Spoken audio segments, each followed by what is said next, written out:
आप खुद इस बात को प्रमाणित कर सकते हैं कि दिल्ली में पिछले 3 दिनों से बारिश नहीं हुई, और अगर 3 दिनों से बारिश नहीं हुई तो बाढ़ का कारण क्या है? इस बाढ़ के पीछे की वजह क्या है? इस बाढ़ के पीछे की वजह है भारतीय जनता पार्टी और केंद्र सरकार की दिल्ली के प्रति दुर्भावना। इस बाढ़ के पीछे वजह है केंद्र सरकार की दिल्ली को बर्बाद करने की साजिश।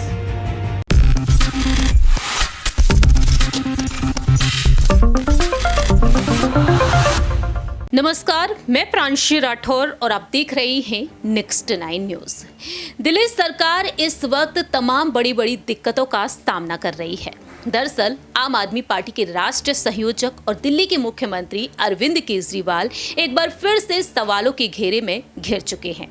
अरविंद केजरीवाल जो दावा किया करते थे, ऐलान किया करते थे कि हम राजधानी दिल्ली को झीलों का शहर बना देंगे, लेकिन आज जिस तरह से यमुना का जलस्तर बढ़ता हुआ दिखाई दे रहा है, इससे यहाँ पर हालात ये हो चुके हैं कि दिल्ली में बाढ़ के हालात बन चुके हैं। यमुना नदी के जलस्तर को बढ़ते हुए देखते हुए अब यहाँ पर लोगों में देखा जा रहा है कि कैसे वह तमाम बड़ी बड़ी परेशानियों का सामना कर रहे हैं।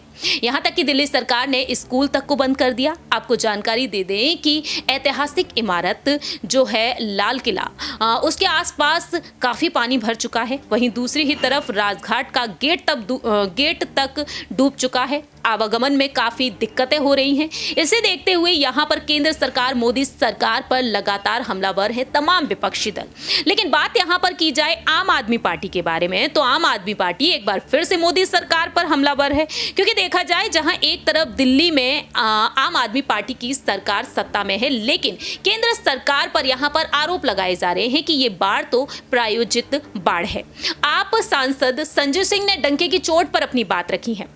आपको जानकारी दे दें कि सोशल मीडिया पर आम आदमी पार्टी ने हाल ही में एक वीडियो जो साझा किया है, लिखा है कि दिल्ली में 3 दिन से बारिश नहीं हुई, फिर बाढ़ की वजह क्या है? इसकी वजह है बीजेपी के द्वारा रची गई गहरी साजिश। मोदी जी के मन में छिपी नफरत जो ऐसी घटनाओं में निकल कर बाहर आती है। मैं पूरी जिम्मेदारी से कहता हूं ये बाढ़ प्रायोजित है। संजय सिंह ने अपनी बात किस तरह से रखी है प्रेस कॉन्फ्रेंस के दौरान, सुनिए जरा। नमस्कार। देश के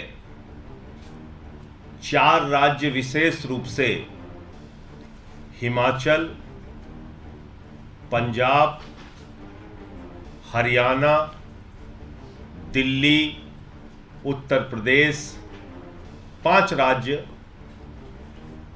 पूरी तरीके से बाढ़ से प्रभावित है। अगर हम दिल्ली की बात करें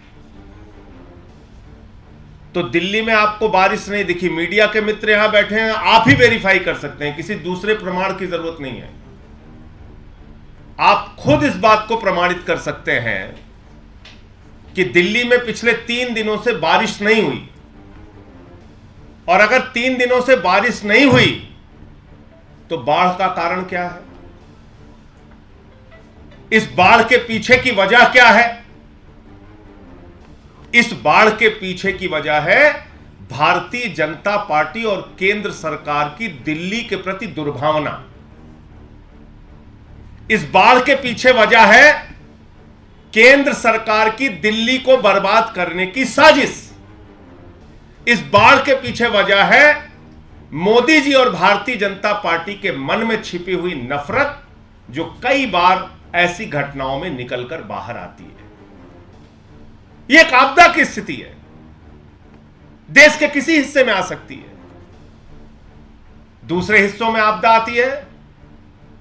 हमारे माननीय मुख्यमंत्री केजरीवाल जी सहयोग के लिए हाथ बढ़ाते हैं, बताइए हम आपके लिए क्या कर सकते हैं। केरल की सरकार हो या कोई दूसरे राज्य की सरकार, आज दिल्ली के अंदर बगैर बारिश के यह बाढ़ जो है, और जो खतरे के निशान से पानी ऊपर चला गया, यह बाढ़ प्रायोजित बाढ़ है। यह बाढ़, यह आपदा प्रायोजित की गई आपदा है। मैं ये पूरी जिम्मेदारी के साथ आपको बताना चाहता हूं। और ऐसा मैं इसलिए कह रहा हूं कि आदरणीय प्रधानमंत्री जी तो 5 राज्यों को उनके हालत पे अनाथ छोड़ के भाग गए फ्रांस, वो तो सैर पे निकल गए फ्रांस की। ऐसे समय में जब देश के 5 राज्य उत्तर प्रदेश, दिल्ली, हरियाणा, पंजाब, हिमाचल बाढ़ की तबाही झेल रहे हैं, ऐसे समय में देश के प्रधानमंत्री भारत छोड़ के फ्रांस की सैर पे निकल गए। कोई बात नहीं, लेकिन कम से कम अपनी पार्टी के नेताओं को तो समझा के जाते प्रधानमंत्री जी। उनसे ये तो कहते कि ऐसी परिस्थिति में संवेदनशीलता दिखाओ, लेकिन वही गंदी राजनीति, वही घटिया राजनीति, वही आरोप प्रत्यारोप। मिल गया है मौका, केजरीवाल को टारगेट करो। अरे अरविंद केजरीवाल तो अपने मंत्रियों के साथ फील्ड पर मौजूद हैं, बाढ़ग्रस्त क्षेत्रों का दौरा कर रहे हैं। हमारे मंत्री सौरभ भारद्वाज जी हों, आतिशी हों, रात भर इस बाढ़ की स्थिति को कैसे ठीक किया जाए, नियंत्रित किया जाए, उसके लिए काम कर रहे हैं। हमारे विधायक, हमारे पार्षद लोगों की सेवा में जुटे हुए हैं। बताइए आपको उत्तर प्रदेश और हरियाणा के मुख्यमंत्री कोई तस्वीर दिखी हो, कहीं पे काम करते हुए उनके मंत्री विधायक दिखे हो? लेकिन एक काम पे लगा दिया मोदी जी ने कि बस मौका मिल गया है, भले ही बर्बाद होते हैं लोग, बर्बाद हो, बाढ़ में डूब जाए, मौका मिल गया, टारगेट करो। अब बीजेपी वालों जुट जाओ, सब लोग टारगेट करने पे लगे हुए, मजाक उड़ा रहे हैं, मीम बना रहे हैं। तुम ये नहीं समझ रहे हो बीजेपी के लोगों कि तुम्हारा मीम जनता के दिलों में बन रहा है, जो ये काम कर रहे हो तुम। हरियाणा हथनी कुंड बैराज, एक पानी दिल्ली की यमुना में आता है, एक पानी उत्तर प्रदेश के रास्ते जाता है, एक पानी कैनाल के रास्ते हरियाणा की तरफ जाता है। बेहतर यह होता कि बाढ़ की स्थिति थी तो तीनों रास्तों में अगर बराबर की आप पानी छोड़ते तो दिल्ली भी सुरक्षित रहता, हरियाणा भी सुरक्षित रहता और उत्तर प्रदेश का इलाका भी सुरक्षित रहता। लेकिन बीजेपी के मन में जो नफरत और दुर्भावना है, उसके कारण उन्होंने सोचा कुछ भी हो जाए, बस दिल्ली को बर्बाद करना है, यहीं पे पूरा पानी छोड़ दो। और मैं पूरे लॉकशीट के साथ आपको बता रहा हूं, ये आप लोग चेक कर सकते हैं, देख सकते हैं। 9 तारीख से लगातार हरियाणा और उत्तर प्रदेश के तरफ जाने वाले पानी को रोक दिया गया और पूरा का पूरा पानी दिल्ली की तरफ छोड़ा गया। 9 तारीख से लगातार 13 तारीख तक सारा का सारा पानी हथनी कुंड बैराज से दिल्ली की तरफ छोड़ा गया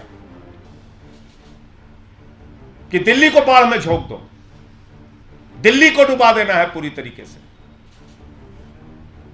यह तो बहुत अच्छा है कि अरविंद केजरीवाल जी की एक संवेदनशील सरकार है, यहां पे संवेदनशील मंत्रियों का समूह है, विधायक हैं, पार्षद हैं, हमारे कार्यकर्ता हैं, जो इन परिस्थितियों को नियंत्रित करने के लिए काम कर रहे हैं। वरना 78 से भी ज्यादा भयावह स्थिति अगर पानी छोड़ने की है और पानी आ गया है यहां पर, तो ऐसे में तो पूरी दिल्ली डूब जाती। लेकिन ऐसा क्यों कर रहे हैं बीजेपी के लोग? आपको भी 7 सांसद दिल्ली के लोगों ने जिताया है। आज बेहतर होता वो 7 सांसद हरियाणा के सरकार से अपील करते, प्रधानमंत्री जी से अपील करते कि भाई पानी बराबर बराबर छोड़ा जाए, सारा पानी दिल्ली की तरफ क्यों छोड़ रहे हैं? अरे यहां भी यूपी वाले रहते हैं, यहां भी हरियाणा वाले रहते हैं, और अगर आप तीनों तरफ पानी बराबर बराबर छोड़ते तो इतनी भयावह स्थिति नहीं पैदा होती। हरियाणा भी डूब गया, उत्तर प्रदेश का नोएडा पूरा का पूरा नोएडा डुबा दिया आपने, क्योंकि 230 किलोमीटर का रास्ता है पानी का, और उस रास्ते में हरियाणा भी आता है, उत्तर प्रदेश भी आता है। तो जो भी क्षेत्र आएगा वो, अगर आप एक तरफ पानी छोड़ेंगे तो वो डूबेगा। तो ये तो बंदर के अस्तूरे वाली कहानी हो गई कि एक तरफ बंदर जो है वो अस्तूरा राइट मारता है, फिर लेफ्ट मारता है, फिर अपने ऊपर मार लेता है। आपने सुना कि किस तरीके से संजय सिंह यहां पर अपनी बात रखते हुए नजर आए हैं। अब यहां पर देखना यह होगा कि केंद्र सरकार यहां पर किस तरीके से पलटवार करती है, क्योंकि दिल्ली में जो हालात बन चुके हैं, बाढ़ की स्थिति यहां पर दिखाई दे रही है, उसे देखते हुए यहां पर अब देखा जाए तो सीएम केजरीवाल लगातार यहां पर ऐलान तो कर रहे हैं, लेकिन कहीं ना कहीं खतरे में तो उनकी कुर्सी भी दिखाई दे रही है। आने वाले वक्त में जब चुनाव होंगे तो कहीं ना कहीं यहां पर वोटिंग बैंक में क्या कोई बड़ा बदलाव देखा जाएगा या फिर नहीं, क्योंकि राजनीतिक और सामाजिक मुद्दों को ध्यान में रखते हुए जनता यहां पर क्या कुछ फैसला लेगी ये वक्त के साथ साथ ही पता चलेगा। इस खास रिपोर्ट में इतना ही। बाकी की तमाम अपडेट्स के लिए देखते रहिए नेक्स्ट 9 न्यूज़।